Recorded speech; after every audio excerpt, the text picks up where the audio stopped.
All right, guys, this is our first virtual lesson.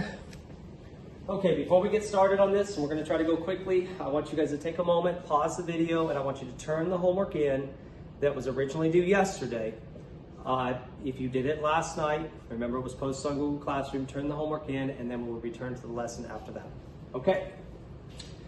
All right, so what are we dealing with today? Today we are learning about, these are the things we want to achieve. We want to be able to find the domain of the function, the range of the function, the maximum value of the function, the minimum value of the function. We want to find the interval where the function is increasing, and we want to find the interval where the function is decreasing, okay? Take a moment and pause the video and make sure that each one of you has the homework sheet for tonight in hand, okay? So go ahead and pause one more time, pass this sheet out, and okay, assuming everyone has done that, we are back. I want you guys to write domain, range, max, min, increasing, and decreasing on your homework sheet as there's somewhere, or write it on a separate sheet of paper as these are the things that we need to achieve for each graph, okay? All right, so how do we do this? Well, here's an example on the board. Now, yesterday we were dealing with a set of 1, 2, 3, 4, 5 points. Let me make sure the camera is picking the left side of the board up. Yeah, we're good. Okay, so yesterday we were dealing with 5 points. The domain and the range are the most important part of this. Okay, max, min, increasing, decreasing, that's easy. Okay, so we have 1, 2, 3, 4, 5 points. If you guys were to list the domain, remember you are listing for the domain the x values of the points. So let's go. What are the x values?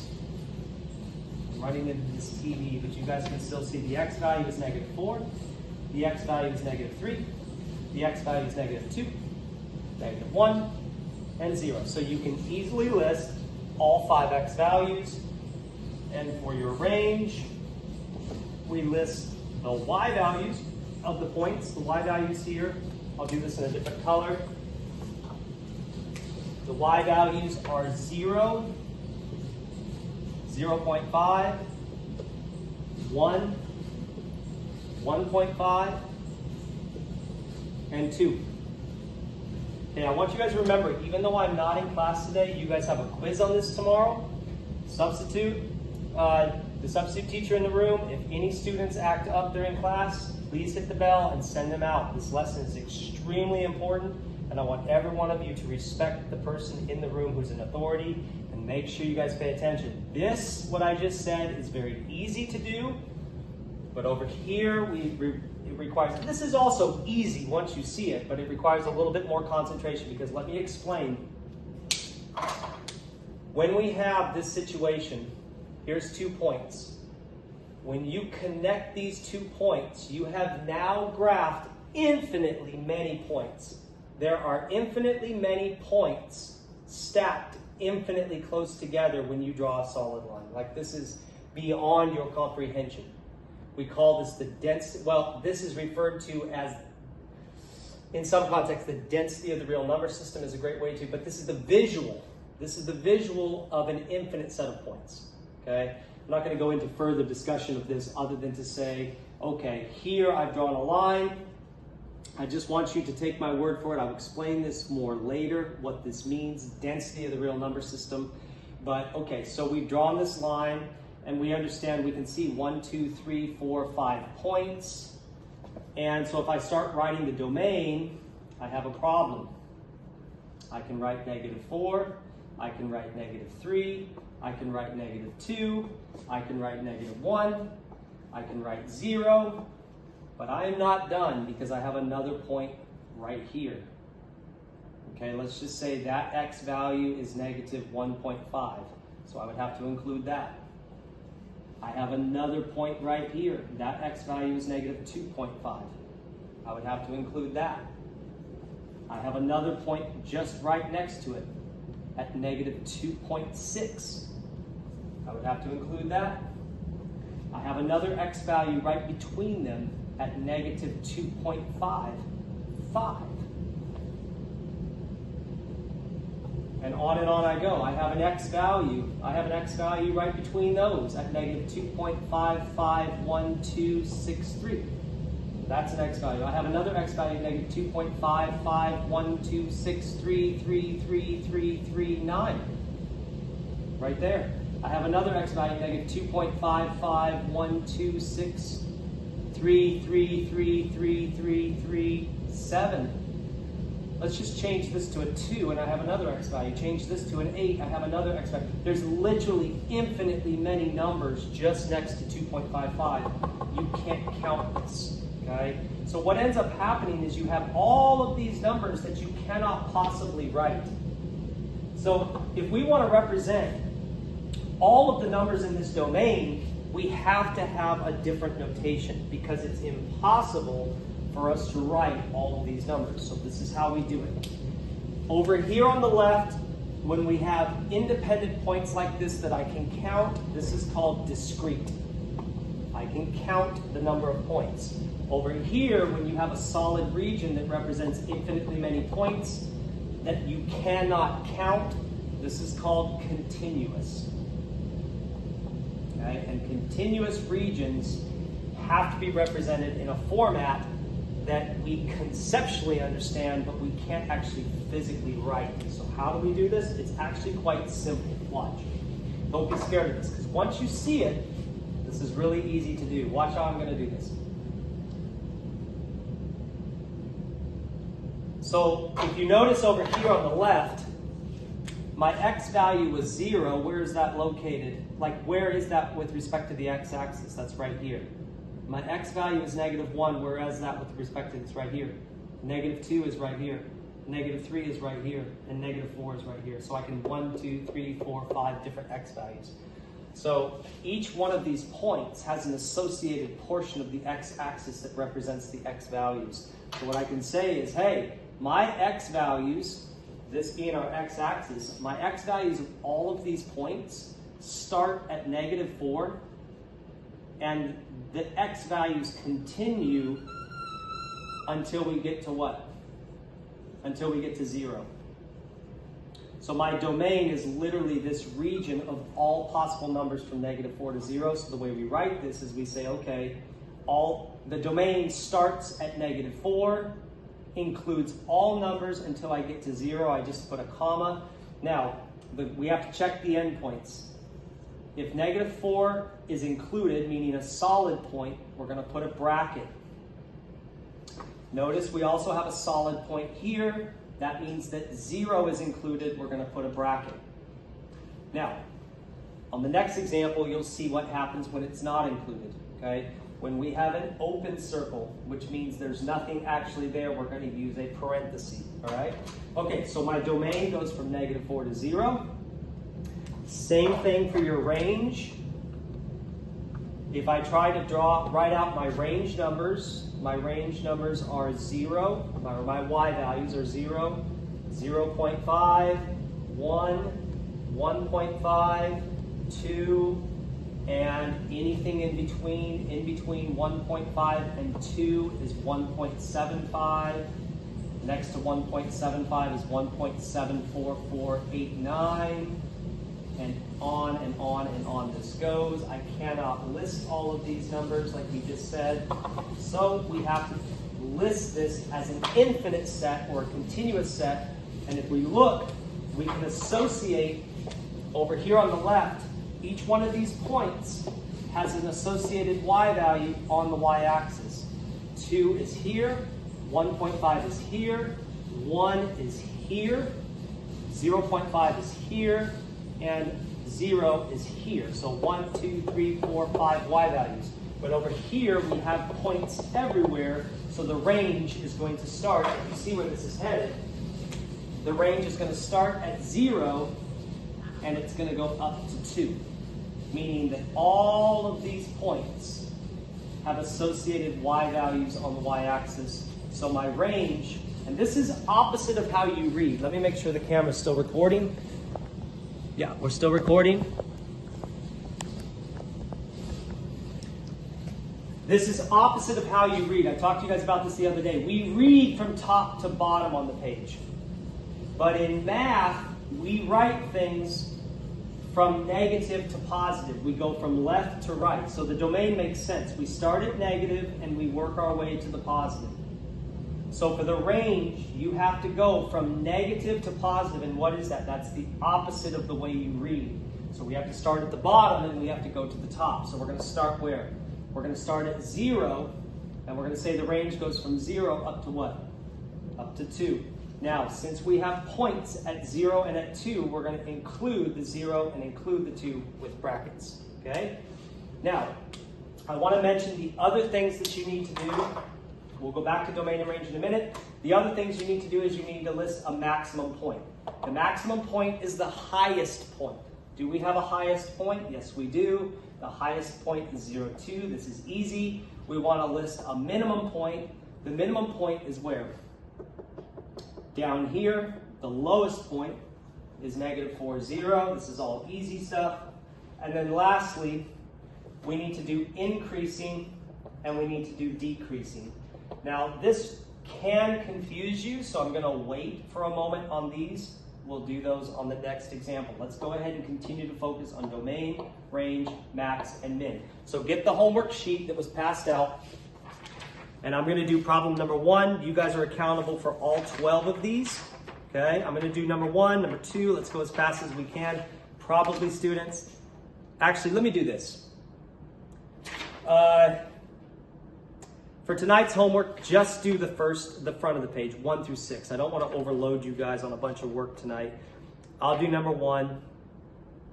Actually, you know what? We can even do better than that. I'll shorten it even more. Just 1, 2, 3, and 4. Just 4 problems. 1, 2, 3, and 4.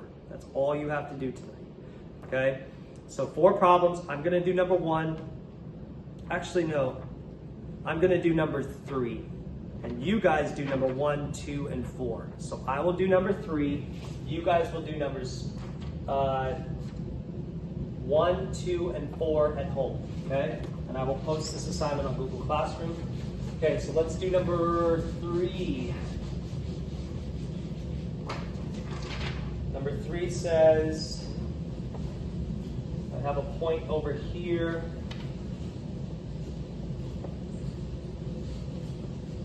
-8, -2 is open. When we put an open circle, that means there's actually no point at that location. Okay? And -4, 6. -4, 6. And then 0, 0. Okay? All right, so we're going to first do our domain. The way you do domain is just look at your x-axis and see where do we have points, okay? All right, so starting at the left, we're going to go from left to right, starting at our furthest left number. Notice, if you think about, here's a point, where is it on the x-axis? Where is its x value? Its x value is here. Here's a point, where is its x value? Its x value is here. Here's a point, where is its x value? It's right there. All of these points have x values associated with the x-axis. Here's a point, where's its x value? It's here. So we're just looking at all of the x values that are associated with this graph. So let's go ahead and write. Well, since this is a continuous region, or we say there's infinitely many points, we can't physically write all of the numbers.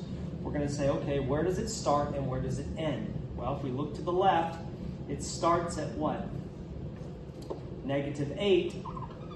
And all of the x values of the points will continue until you get to what value? This is -2, this is -1. It's going to continue until we get to 0. So the domain starts at -8 and it continues till we get to what? Till we get to 0. Now here's the point that I want to make when we have the open and closed parts. When you're closed on the end, that means there is a point here. There is a point at 0, so we're going to use a bracket to say we include 0. If you look at the left, the open circle means, okay, I don't actually have a point at -8. I have points right up next to it. -7.9, -7.99, everything very close to -8. but we don't have a point at negative 8. So I have to say every number from negative 8 to 0, but not including negative 8. So how do we omit negative 8? We use a parenthesis to say there's nothing at negative 8. Okay? Next we have our range. For the range, we are looking at all of the y values. Okay, so we're going to do the y-axis. If you draw to the y-axis from each one of these locations, look at your points and just look at the y-axis. Look at your points. Look at the y-axis. Look at your point. Look at the y-axis. So what region of the y-axis will represent all of the y values of these points? Well, the region starts at what? -2. And the region goes up to what? I think this was +6. 1, 2, 3, 4, 5, 6. Yep. Okay, so we're going to say the range starts. Remember, we're going opposite of how we read. We're going from bottom to top. The range starts at -2. Or the y values go from -2 up to what? Up to a y value of 6. Now we have to look at our endpoints. Is there a physical point at a height of 6? Yes, there is, because this is closed. So we're going to say bracket next to the 6 means there is a point at 6. Notice over here, the point that's associated with a y value of -2 is open, means there's not actually a physical point here. So we're going to use a parenthesis next to the -2. Okay, next we're going to do our maximum. Okay, maximum point is the highest point.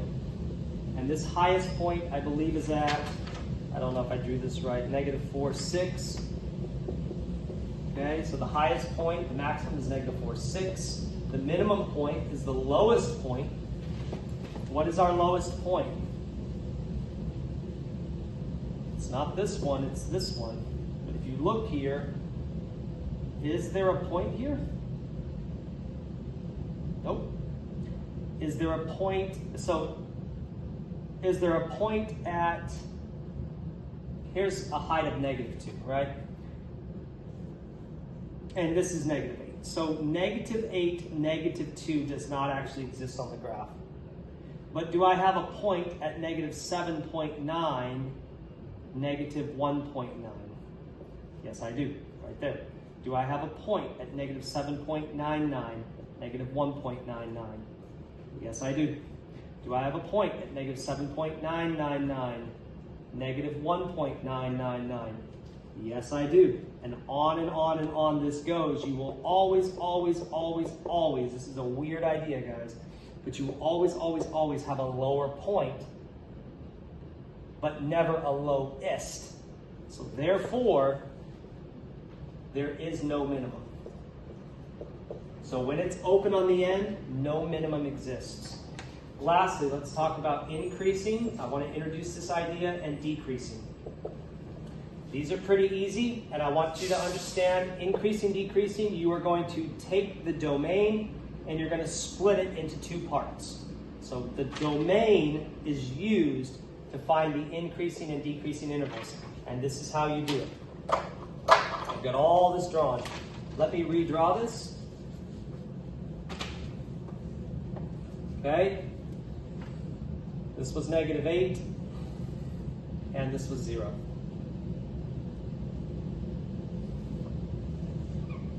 And this point has an x value of -4. I only need the domain numbers, so I only need the x's in order to do the increasing, decreasing intervals, because you're going to split the domain in half. How do you do increasing, decreasing? You run your pencil on the function, sort of like an old video game. You run your pencil, what is the function doing? It's going up, and then it's doing what? Then it's going down. Okay, let's do that again. It's going up, this is what? Increasing, then it's doing what? Then it's going down, this is decreasing. How do you write the answer? When you get to the top, it's up, up, up, up, up, pause. When it pauses here, you look to the x-axis and you circle this, okay? So where does it start increasing? It starts increasing at -8, and it does not stop increasing until you get to -4. So the region, the domain region where it's increasing is from what? -8 to -4. And remember, with increasing, decreasing, you're always using parentheses, never using brackets, and I'll explain why tomorrow. Okay, the next region is the decreasing region. We start where? When we get to that increasing to the maximum point, we look at the x-axis. Here's my domain value. Then it's decreasing until we get here. Again, look at the x-axis to your x value. So my decreasing region is this region to the right. So from -4 to 0 is the decreasing region. And with that said, this concludes the lesson. I want you guys to give your homework a try. Please buddy up in class if you have to try to figure these out. And I will see you guys tomorrow. Have a wonderful morning or afternoon, whatever applies.